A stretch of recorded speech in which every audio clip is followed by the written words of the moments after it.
Hello guys, দেখেন ক্ষীরের গাছে কচু মারা বিষ দিয়ে গাছ দেখেন মারা গেছে কিভাবে। এই যে দেখুন গাছগুলো সব নষ্ট হয়ে গেছে। এই কচু মারা বিষ ঢোক দিয়ে দিয়েছিল, সেই ঢোক দিয়ে ক্ষীরের গাছে বিষ দিয়েছে, সে গাছ মারা গেছে। দেখেন এই যে গাছ দেখেন কি অবস্থা হয়ে গেছে কচু মারা বিষ দেওয়ার কারণে। ঢোক দিয়ে জমি, একর জমি কচু মারা বীজ দিয়েছে, সেই ঢোক দিয়ে ক্ষীরের গাছে এসে বীজ দিয়েছে। এই কারণে দেন গাছ কি অবস্থা হয়ে গেছে, সব গাছ নষ্ট হয়ে গেছে। কৃষকের বিশাল ক্ষতি। এই যে দেখুন কি অবস্থা, মাথা নষ্ট কি অবস্থা, গাছ হয়ে গেছে, গাছ দেন সকাল দিয়ে গেছে। এই গাছ আর চলবি না, ফল ধরা গাছ।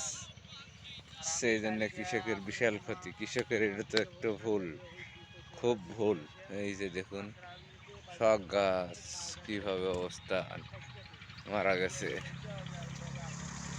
এই যে দেখুন সব মারা গেছে, কি অবস্থা।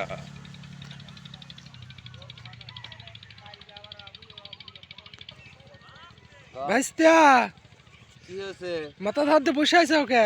ভাজতে? আমার গাছ সব নষ্ট হয়ে গেছে।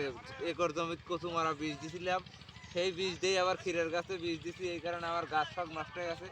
আমার লাখ লাখ টাকার ফসল নষ্ট হয়ে গেছে। এই জন্য আমি মাথা ছাদ দিয়ে বসে আছি ভাজতে। আমার টেনশনে কিছু ভালো লাগছে না। এই দেখো চায়ের মধ্যে আমার গাছের অবস্থা কি, সব গাছ নষ্ট হয়ে গেছে। 2-4 দিনের ভিতর ক্ষীরে আসলো নি, কিন্তু কার আসবে না। আমার কপাল একবারে পুড়ে গেছে ভাজতে।